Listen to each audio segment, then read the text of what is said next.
Muslim memegang kendali kota ini hanya dalam 6 bulan, setelah Tariq Ziyad tiba di Gibraltar pada tanggal 7 April 711.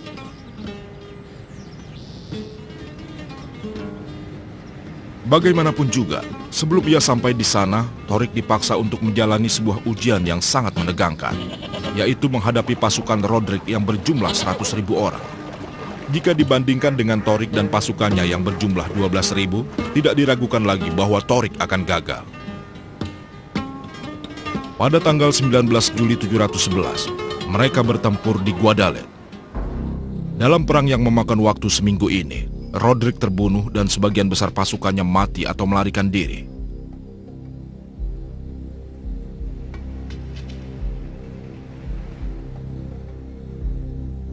Tujuan Tariq selanjutnya adalah Toledo, atau Tulaitullah dalam bahasa Arab.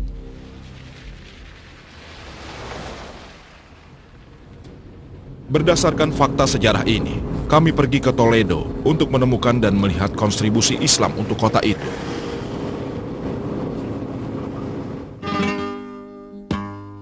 Toledo terletak 70 km dari Madrid.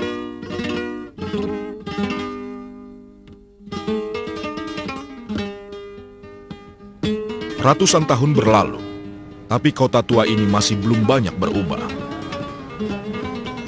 Ini adalah waktu di mana masa lalu Toledo yang gemilang kembali mendatangi Anda.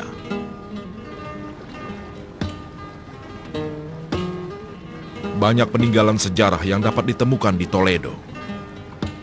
Istana kota, bahkan jembatan, semua disimpan untuk generasi mendatang.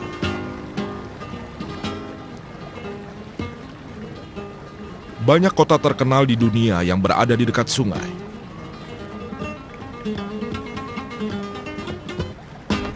Selain airnya dapat dimanfaatkan, sungai juga berfungsi sebagai alat pertahanan dalam menghadapi serangan musuh. Di Toledo, hampir seluruh kota dikelilingi oleh sungai Tahoe atau Targus.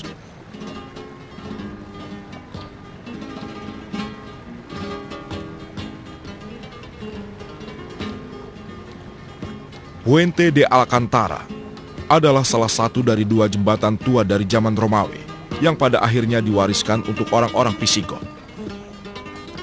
Pada saat pemerintahan Islam, Alcantara yang artinya jembatan dalam bahasa Arab diperbaiki dan diperluas beberapa kali. Pada tahun 913 oleh Abdurrahman III dan oleh Al-Mustansir atau Al-Hakam II 65 tahun kemudian. Pada tahun 711, tanggung jawab pemerintahan Toledo diberikan oleh Aziz bin Musa bin Nusair.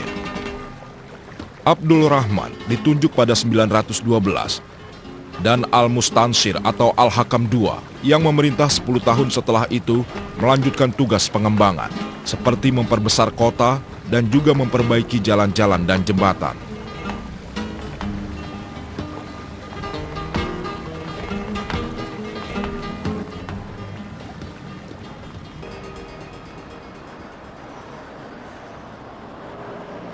Jalan masuk utama Toledo adalah pintu gerbang yang terdiri dari barisan pilar-pilar yang sewaktu-waktu dapat digunakan untuk mempertahankan kota.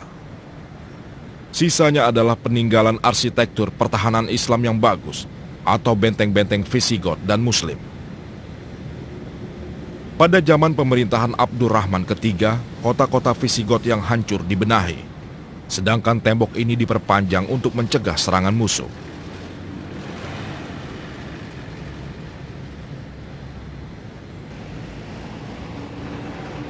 Pada awal abad 11, Ismail Az-Zafir memerintah Toledo dan nantinya ahli warisnya Al-Ma'mun membuatnya menjadi pusat belajar. Mereka mengundang para sarjana dari luar untuk mendorong partisipasi orang sekitar. Toledo pernah menghasilkan pemikir-pemikir terkenal seperti Ibnu Wafid, seorang dokter, dan Arzeguil, ilmuwan. Pemimpin Islam juga membangun masjid-masjid yang masih berdiri tegak sampai sekarang. Menurut Anastasio, kru TV kami mendapat perlakuan istimewa karena ini adalah pertama kalinya orang luar diizinkan masuk ke dalam masjid.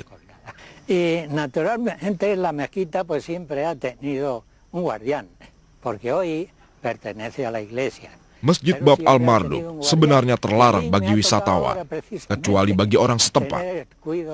Menurut Anastasio, dia telah merawat masjid ini sejak ia masih muda, dengan sukarela karena ia sangat menyukai tempat ini. Di antara kejadian yang menggugah hatinya adalah memberikan izin bagi sekelompok muslim setempat untuk sembahyang di sana.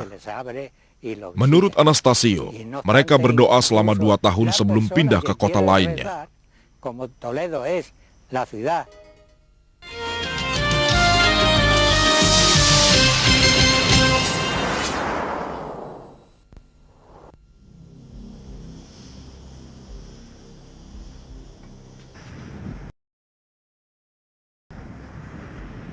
Masjid lain, berbeda dari Bab al-Marduk, dibangun oleh pemerintahan Islam dan terletak di pusat kota Toledo.